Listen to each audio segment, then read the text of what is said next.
What's up, Battlers? Sam Battlefields here. Thanks for joining me on my journey into CLA coaching, etc. It was a really good morning this morning, as it always is on the battlefield. So a couple of quick things I wanted to have a chat about today. I have discovered a new task constraint. It's called the Hip Hooray.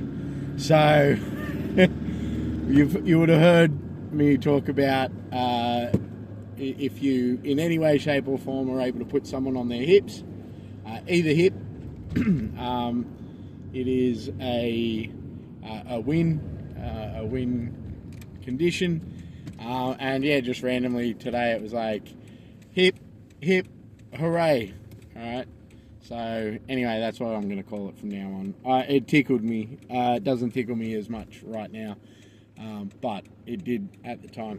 And it tickled, well, I think it tickled people that it tickled me so much.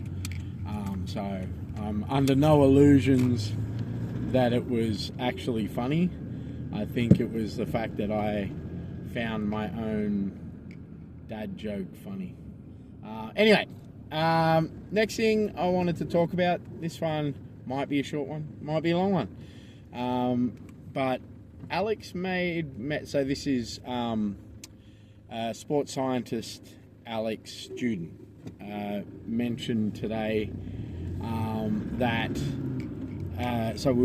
she arrived a bit earlier, and I was deep in my study on cues, and and she mentioned something that I didn't quite pick up on, but I was thinking about it on my way home today, and I just thought, yeah, I've got to ask her about this. And what better way to ask someone that is my direct student than to do it via my YouTube channel several weeks later. That was a joke, of course, but yeah, I'm mostly asking this question because I don't want to forget it, and this will in some way help me remember to ask the question.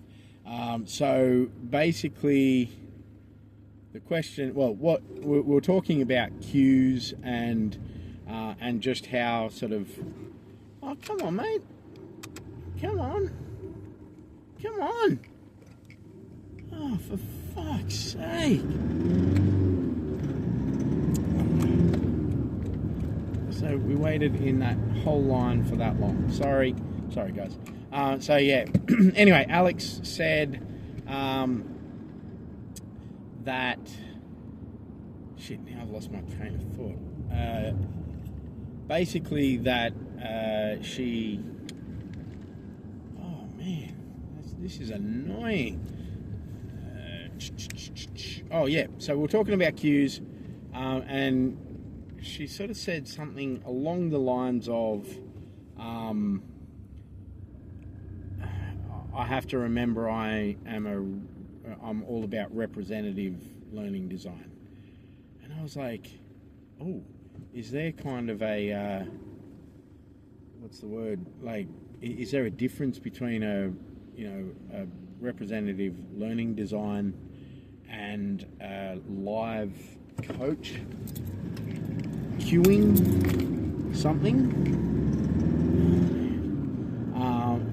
And so I want to explore this a little bit further in that, I just want to find out, like, is there, at the higher levels, are there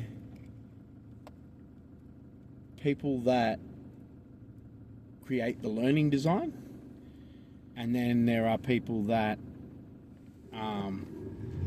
actually do the, I don't know, like the coaching from the sidelines? Or is it just that, like, creating the learning design means you don't necessarily need the cue?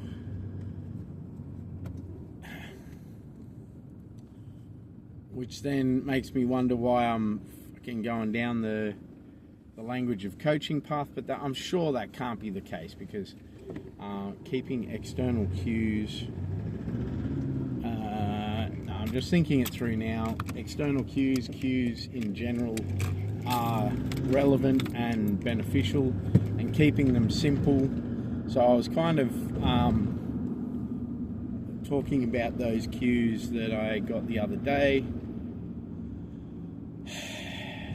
This is really just me talking myself through it, guys, so sorry to and I've just been put off by the jackass that was in front of me before, so I'll leave it there. This is a short one.